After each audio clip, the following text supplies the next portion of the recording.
Oi, Eliane, bom dia. Bom dia, Raíssen, Carolina, ouvintes. Bom dia, Eliane. E a gente também volta a acionar o nosso repórter aqui da Eldorado em Porto Alegre, Luciano Nagel, para falar um pouco mais sobre a situação no Rio Grande do Sul. A gente sabe que Porto Alegre já tem cerca de 85% dos moradores sem água, devido ao desligamento de uma estação de tratamento ontem, levando a Prefeitura a decretar racionamento na capital gaúcha. Tem também cerca de 450 mil pessoas sem energia elétrica no estado. As inundações deixaram quase 100 trechos de 42 rodovias com bloqueios totais ou parciais. Temos o Aeroporto Internacional Salgado Filho fechado, pelo menos até o fim do mês. É uma expectativa aí, porque as fotos são realmente marcantes, né, no que se diz respeito à água e a lama que tomaram conta de parte da estrutura. E o Luciano conta para a gente agora sobre a preocupação do Guaíba e especialmente das águas que estão se acumulando ali e vão descendo em direção ao sul do estado do Rio Grande do Sul. Oi, Luciano, bom dia mais uma vez. Oi, bom dia, Carol e demais ouvintes aí da Rádio Eldorado. Essa é a grande preocupação pelas cheias aqui do Guaíba. São 5 metros e 26 centímetros já o que está essa cota do Guaíba. E ela deve permanecer ainda, pelo menos até a próxima semana, é o que indica o Serviço Geológico do Brasil. O rio Guaíba, ou certo é dizer Lago Guaíba, né, que passa aqui pela capital, ainda está em níveis críticos, né, e deve permanecer acima da cota de inundação. Para que o ouvinte entenda, a cota de inundação do Guaíba é de 3 metros, é quando o lago começa a transbordar. E como eu disse, a gente está a 5 metros e 26 centímetros, foi a medição no início da manhã. Até a próxima semana, então, deve acontecer isso, é o que indica aí a análise do Serviço Geológico do Brasil. E essa situação impacta muito, principalmente aqui, neste momento, na capital e nos municípios da região metropolitana, como Canoas, cidade vizinha, completamente, quase toda embaixo da água, Eldorado do Sul, 100% embaixo da água, as pessoas em desespero ainda ocorrem resgates, a cidade de Guaíba também. Uma informação, Carol, que eu havia comentado com vocês no boletim anterior e que eu apurei as informações, é que as áreas costeiras do sul do estado também estão em alerta a partir do aviso da Defesa Civil, ainda divulgado no final de semana, né? Famílias, então, já foram removidas de suas casas em áreas de risco, ainda na segunda-feira, na cidade de Pelotas, Rio Grande e São Lourenço do Sul, pois essas cidades registraram já avanço de águas aí por algumas ruas dos municípios. As informações são das prefeituras locais com base em dados oficiais da Defesa Civil. A Metsul Meteorologia, responsável pelas informações aqui do Rio Grande do Sul, diz que o vento norte vai soprar agora até quarta-feira e pode aí piorar a situação no decorrer da semana, principalmente na região da Lagoa dos Patos e no seu entorno. Pelotas, a prefeitura já emitiu um comunicado determinando essa evacuação dessas famílias, principalmente que vivem nas localidades próximo ao canal de São Gonçalo e Lagoa dos Patos. Tem a praia do Laranjal, para quem não conhece, tem uma pequena praia de água doce na Lagoa dos Patos, que é a praia do Laranjal ali em Pelotas. As áreas de risco nesse município são Colônia Z13, Doquinhas, Pontal da Barra e Rua Nova Prata. Ainda hoje pela manhã, as aulas na rede municipal já foram suspensas por tempo indeterminado. Em Porto Alegre, como havia dito antes, desde segunda-feira, outros bairros começaram a ser alagados, como o bairro Menino Deus e o Cidade Baixa, que fica próximo ao bairro Centro Histórico, que ficou completamente embaixo d'água, já sofreram aí com enchentes. Diante dessa situação, o prefeito aqui de Porto Alegre, Sebastião Melo, pediu para as famílias deixarem as residências e apartamentos. Vamos ouvi-lo. Já está tendo alagamento e vai se estender parcialmente. Até quando eu botei a matéria, eu não botei parcialmente, porque as pessoas, prefeito, mas qual é a rua? Qual é a rua? Não posso fazer isso. Nem o engenheiro pode fazer isso. Então eu disse, bairros Menino Deus e bairro Cidade Baixa. Luciano, só aproveitando, desculpa te interromper, mas é que hoje de madrugada a gente já viu imagens, né, de pessoas em congestionamentos deixando Porto Alegre, né? Queria que você complementasse isso. As pessoas realmente estão deixando a capital e se estão deixando, quais são os destinos possíveis?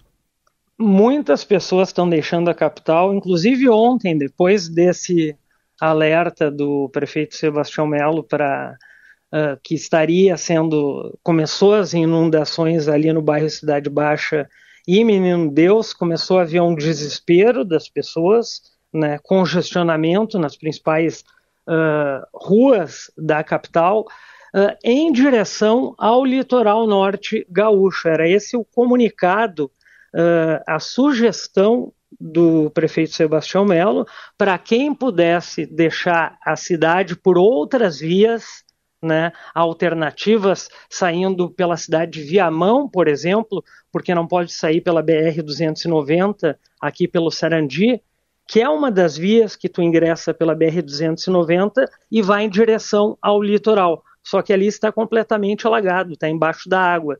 Então a sugestão do prefeito foi que muitas pessoas que pudessem pegar seus carros, né, se deslocarem, em especial para o litoral norte gaúcho. Para a Serra, impossível se deslocar, várias rodovias estaduais e federais estão completamente destruídas, caíram pontes ali em Lajeado, entre Lajeado e Estrela, né, tá completamente impossível, né, o trânsito ali ainda está bloqueado, então houve esse desespero realmente de pessoas deixando a capital gaúcha por causa disso. De ônibus também estava impossível sair de ônibus, porque a rodoviária de Porto Alegre alagada, e muito menos deixar o município, a capital gaúcha, pelo aeroporto internacional Salgado Filho. Inclusive, o saguão do aeroporto está completamente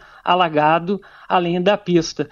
Todos os mantimentos, doações que vêm de outros estados, porque felizmente a solidariedade não só do povo gaúcho, mas do povo brasileiro todo, né? Os aviões estão pousando em Caxias do Sul e também na base aérea de Canoas, mas em especial no aeroporto de Caxias do Sul, onde de lá daí são distribuídas as doações, enfim, alimentos não perecíveis, agasalhos para as pessoas, enfim, eles usam essa logística. Muito bem. Eliane, alguma pergunta para fazer para o Luciano? Ah, sim, Luciano, bom dia. Toda a nossa solidariedade, dia, né? Porque, nossa, as imagens são muito chocantes. Eu gostaria que você descrevesse um pouquinho, né? Desse o seu olhar sobre o que a gente está vendo à distância, e você está vendo aí tão de perto, porque ruas com barcos, né? Como é que está funcionando isso? Eu tenho uma foto hoje de uma rua inteira que virou um rio, e as pessoas carregando o cachorrinho, a criança, em barcos. Como é que está funcionando isso? A cidade virou assim um grande rio, Luciano? Olha, infelizmente, Eliane, virou um grande rio, vários pontos da cidade. Inclusive, eu vou relatar o que eu vi durante a noite de ontem e durante a madrugada. O bairro onde eu resido é o bairro Sarandi, que foi na zona norte da capital. Ele tem cerca de 75 mil habitantes, são cerca de 15 comunidades, 15 subbairros. Ontem à noite eu saí, fui dar uma volta, coloquei as botas, conversei com policiais militares, com bombeiros. Eu jamais imaginaria que na região onde eu vivo, na altura onde eu vivo, a água chegaria até os postes. né? Aonde eu estou morando, a água não chegou, felizmente não chegou ainda, mas algumas quadras, cerca de 6 quadras, já está tudo inundado. E eu tive a oportunidade de ir num local onde as pessoas estavam sendo resgatadas, onde as pessoas aceitavam o resgate, porque muita gente, Eliane, ainda tem essa resistência de não deixar a sua casa, e as pessoas ficam até no telhado, né?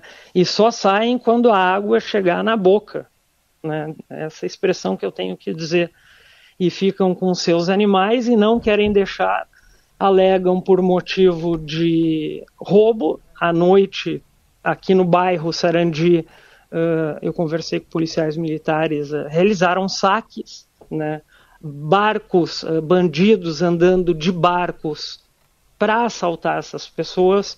Tem edifícios aqui que a água chega, passa do 2º andar, e há famílias no 3º andar que não querem sair de casa, né? Ontem à noite, enquanto eu conversava com o tenente-coronel Osório, ele que é responsável pelo 20º Batalhão que monitora a água, ele falou para mim: Luciano, agora nós estamos fazendo monitoramento, o policiamento ostensivo de barco, uma coisa que eu nunca vi antes. Eu fazia de viatura da Brigada Militar, né, da Polícia Militar, e agora eu estou fazendo policiamento ostensivo de barco dentro das comunidades, porque está tendo, eu recebi uma ocorrência, né, ele tinha recebido uma ocorrência pelo rádio de tiroteio. Né? Tiroteio? Sim, dentro da água, sabe? Então eu conversando com ele, uma senhora apavorada ali, uma voluntária que eu entrevistei até, hoje de manhã ela relatou para a gente no jornal Eldorado, ela estava fazendo resgate de animais até a noite, né, incansável, sem parar, mais de 300 animais entre cães e gatos. E o que mais chocou ontem foi, ela disse que viu o corpo de uma criança boiando, né? E eu perguntei para ela, e esses animais, por exemplo? Isso chocou muito ela, né? A criança boiando, ela disse que ficou em estado de choque. E eu perguntei, e esses animais, cães, gatos, que vocês recolhem, né? Vão para onde? Vão para um abrigo, né? Daí eu perguntei, qual abrigo? O abrigo Boa Vida, aqui perto, na Avenida Baltazar de Oliveira Garcia, para onde está indo todas as pessoas que a gente resgata também e seus animais de estimação. Eu estive lá ontem à noite, olhando, tinha cerca de 700 pessoas abrigadas, né? A gente está com falta de água, infelizmente, Eliane, então chegavam caminhões-pipa para abastecer, para dar água para essas pessoas poderem tomar pelo menos um banho. Os animais estavam... Me chamou muito a atenção isso, né, porque os animais estavam separados, estavam numa ala separados, numa sala, num grande ginásio, só com animais, todos eles tratados, com veterinários disponíveis, recebendo alimentação. Um outro setor, um outro pavilhão com ar-condicionado, tinha energia elétrica, uma sala grande só para felinos, gatinhos, tinham 11 gatos, e eu entrevistei uma veterinária voluntária, e ela falou assim, felizmente estão aparecendo os tutores, as pessoas encontram pela internet, colocam no Instagram, perdi meu gato, tudo. E ela relatou para mim que ela estava muito feliz que os 11 gatinhos que estavam ali, sendo alimentados, bem tratados, né, durante o resgate, já estavam identificados com o nome do tutor, esperando a pessoa chegar. Nossa, que incrível. Agora, Luciano, você falando dessa situação toda, eu fico imaginando como é que estão os hospitais, porque as mulheres grávidas continuam tendo seus bebês, as pessoas que têm infarte continuam tendo infarte, né? E tem o risco, inclusive, de epidemias, porque a chuva vai baixando, aquela lama enfim, é uma gestação de vírus, bactérias, etc. Como é que está o funcionamento dos hospitais? E as pessoas que dependem de remédios, né? Que ficou tudo para trás, né? Tratamento. Hemodiálise também, né? Muita gente retirada. Sim, estão falando muito na leptospirose também, na prevenção. E ontem à noite eu conversei com o prefeito do município vizinho, o prefeito Jairo Jorge, do município de Canoas, né? Para vocês terem uma noção, o hospital ele não fica bem no centro, o Hospital de Pronto-Socorro de Canoas. Eu conversei com ele. A água chegou até o 3º andar, né? E tiveram que remover esses pacientes na corrida. Isso no final de semana, durante o final de semana. 2 acabaram falecendo, estavam já em estado crítico e faleceram nessa decorrência, né, de fazer o transporte, tirar. Rolou muita fake news, dizendo que eram 9, 10 que tinham morrido. Eu conversei com o prefeito Jairo Jorge e disse que não, foram realmente 2 pessoas com má intenção, tudo nesse momento de crise, de catástrofe, saem várias informações, né? E o que ele me disse? Que essas pessoas, ali de Canoas, agora que eu estou falando, foram transferidas para um hospital no campus universitário da UBRA, né, que é mais distante, num ponto mais alto. E em outros hospitais que não foram alagados e que estão recebendo tratamento.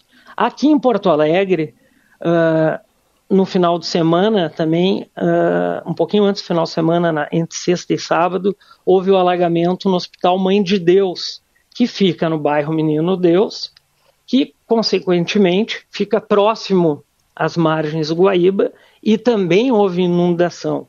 Ali, os pacientes também foram removidos para outras unidades, para outros hospitais, nas partes mais altas do município, que felizmente não foram alagadas. Houve essa remoção de helicóptero, de ambulâncias, tudo na corrida, né? Mas em Canoas, pelo relato que o prefeito Jairo Jorge me deu, a água chegar até o 3º piso de um hospital é inacreditável. E outra coisa que ele me disse de Canoas, né, que a parte oeste do município estava totalmente alagada, e ele falou para mim assim: Luciano, vai levar cerca de 40 a 60 dias para baixar todo o volume dessa água.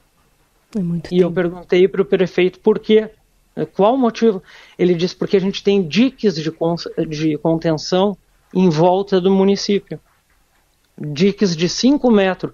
Então é como se fosse 5 metros. Então é como se fosse uma bacia, como se o município estivesse dentro de uma bacia, né? Então, para retirar essa água de dentro da localidade e jogar para fora, precisa muita tecnologia, engenharia, e se tu vai jogar essa água toda para fora, do lado de fora tem muita água ainda por causa dos rios. Sim, e está tudo alto. Estão cheios, que está tudo alto. Muito bem, esse é o Luciano Nagel dando esse relato direto de Porto Alegre, nosso repórter especial que está acompanhando toda a situação, o atendimento, as fake news, né? O atendimento dessas pessoas que estão buscando ajuda em relação à saúde. E a gente vai tratar aqui com a Eliane agora a questão econômica e política. Luciano, obrigada mais uma vez, bom trabalho. Obrigada, Luciano. Finalzinho já aqui com Eliane Cantanhede, acabaram de sair os números atualizados do governo do Rio Grande do Sul. O número de mortes subiu de 85 para 90 e o de desaparecidos caiu de 134 para 132, o que não necessariamente é uma boa notícia, né? Podem estar aí entre os mortos, mas enfim, saiu esse novo balanço da tragédia. O mundo da política se movimenta aí em Brasília, né, Eliane? Ah, sim. Nessas horas todo mundo se movimenta e a minha coluna de hoje, inclusive, o título é A União Faz a Força, porque os 3 poderes que andavam às tuas, né, judiciário, executivo, legislativo, agora todo mundo se uniu, enfim, para tentar ajudar rapidamente, emergencialmente, o Estado e a sociedade, a população do Rio Grande do Sul. Então, eles conseguiram ontem, por exemplo, que o Congresso aprovasse rapidamente, tanto a Câmara quanto o Senado, o projeto de decreto legislativo que foi assinado pelo presidente Lula ontem mesmo, quer dizer, o Lula assinou ontem mesmo já foi para votação e foi aprovado o orçamento de guerra, entre aspas, né? Porque esse projeto decreta estado de calamidade nas áreas atingidas pelas enchentes. Então, esse texto também exclui os gastos com a recuperação do Rio Grande do Sul da meta fiscal. Ou seja, o que é isso? É desburocratizar, flexibilizar, agilizar a liberação de recursos sem aqueles trâmites todos habituais, né? E as alterações também na Lei de Diretrizes Orçamentárias, a LDO, eles estão negociando alterações para permitir o pagamento de 480 milhões em emendas especiais. Né? Então tem essas emendas especiais, quase 500 milhões, e já tem também a disposição do Congresso, dos parlamentares, de mais 580 milhões de reais das emendas individuais e de bancada. Então isso tudo dá em torno de 1 bilhão de reais rapidamente para cuidar tanto da emergência quanto da reconstrução. A gente estava ouvindo o Luciano falar das estradas e pontes que caíram, né? São 42 estradas que estão bloqueadas. O aeroporto Salgado Filho da capital, Porto Alegre, está interditado e não mais por apenas alguns dias. Deve ficar até o final do mês. Então, tudo isso é uma emergência e os três poderes que estavam em guerra, como eu dizia, agora estão unidos para decisões rápidas e efetivas. Mas é aquela história, né? Como o Estadão está lembrando hoje, aquele Plano Nacional de Desastres que foi criado há 12 anos, quando 900 pessoas morreram ali na região serrana do Rio de Janeiro, ali na área de Petrópolis, né? Até hoje, 12 anos depois, o Plano Nacional de Desastres ainda não saiu do papel. Ou seja, na hora da emergência, da tragédia, todo mundo age, mas depois vai secando, né? A água vai secando, a lama vai sendo limpa, os corpos são enterrados e aí as coisas param e começam devagarzinho e depois param. É preciso que essas coisas tenham consequência para evitar a próxima tragédia. É isso.